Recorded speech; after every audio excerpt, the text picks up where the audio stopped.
things you found out in your investigation? Well, I started out the investigation trying to make it easy for myself, and I would ask people if they knew anything bad about Father Kapaun. Fortunately, I found out nobody had anything bad to say about Father Kapaun. Actually, the worst thing that I'd ever heard anybody say about Father Kapaun was a Dr. Sidney Essenston, who was in the prison camp with Father Kapaun, and when I asked him if there was something that he would say negatively about Father Kapaun, he said, yes, he was a lousy patient. And he said, I was there helping him, and he said I had made him lay down on his back and have his legs elevated to take care of the blood clot in his leg. And he said, I gave him food. And he said, what did he do with the food? He said he gave it to the guys on either side of him. So that's the only thing that I found out bad about Father Kapaun. So throughout the process, we've been interviewing people about Father Kapaun, both people that he knew in the military and the prison camp, people that he grew up with at home.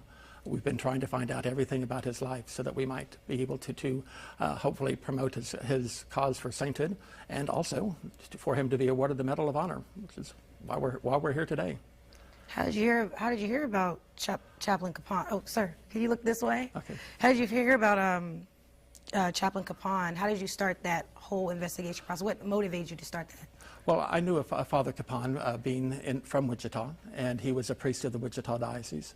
One of the high schools in Wichita is named after him. It was originally the Chaplain Kapaun Memorial High School. It is now Cape and Mount Carmel High School. So I knew of him from being in the diocese.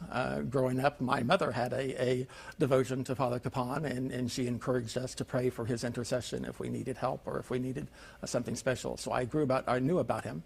After I became a priest, I had studied canon law, and I told the bishop of the diocese that if he ever wanted to pursue his cause for sainthood, that I would certainly be able to help out.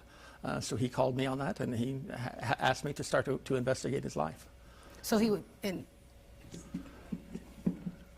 so he would be one of those people you say you look up to. Right. I think most of the people in the Diocese of Wichita look up to him because they've heard the stories of who he is and what he was all about. Certainly a great man, a great priest, and we found out a great soldier after we heard the stories of all of his fellow soldiers and the prisoners of war after the Korean War. There are stories about miracles, sir. Can you tell me one of those stories? I can't really tell you the stories. We officially opened the investigation of the miracles. I can tell you that there was one about the healing of a young man who was in a pole vaulting accident. There was another one of a young woman who had a kidney and lung disease, and both of them were healed, apparently through the intercession of Father Kapaun. I say I can't really talk about it or say more than that about it because once we open the investigation on those events, Rome has asked us not to disclose information about those. So that's about all I can tell you about the miracles. So is there a likelihood he could become a saint? And I also see you're possibly a designation as a martyr. Right. In those 8,000 pages of documents that we sent over to Rome, we did make a case for him to be declared a martyr of the church. One of the difficulties is for him to be declared a martyr, we have to prove that he was killed for his faith. And with the understanding of what was going on during the Korean War and the political situation, there would be a question as to whether or not he was like a political prisoner as opposed to a prisoner because he was a Catholic priest. His fellow prisoners of war will come out and state that they believe he was a martyr. They said that he was killed and singled out because he was a Catholic priest. And because of that, and because he was a good Catholic priest, his captors were afraid of him. They were afraid of what he would say. They were afraid of his actions. And ultimately, they used the opportunity of him becoming sick to take him out of the camp community. And ultimately, he died because of that. Well, now he's receiving the Medal of Honor. What does that mean to Wichita and to the Diocese of Wichita?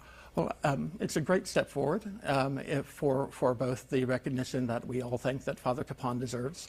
In terms of the actual role of the Medal of Honor and the sainthood, I believe it will benefit that. But one of the things that Rome or the Congregation for Saints looks at when they consider somebody for sainthood is they look at the cult of that person. I mean cult in a good way, not a cult in a bad way, but a cult in that there are people that want to follow his example. people that look and recognize the good things that he's done in his life, that want to follow the example of his life. And there's many people that desire to do just that, recognizing the fact that he was a great man, a great priest, a great soldier, and they want to follow that example. When you say example, could you just give me some traits that you're talking about? Traits of charity, be willing to help out other people, no matter what the regard was for his own life. One comment that I kind of thought of, or kind of dawned on me after years of thinking about Father Kapaun, if I were in that prison camp, and I think probably if most people were in that prison camp, I would wake up and think, how am I going to survive today? How am I going to get food? How am I going to take care of myself for today? I don't think Father Kapaun ever woke up thinking, how am I going to survive? I think he went into the prison camp and he woke up and he thought, how am I going to help other people survive? His goal was to help other people, and he did that by trying to provide them with fresh water. He did that by doing little things, even taking their clothes and cleaning their clothes when they weren't able to do it themselves. He tried to steal food so that they might be able to have enough food and nourishment for them. He took care of them spiritually.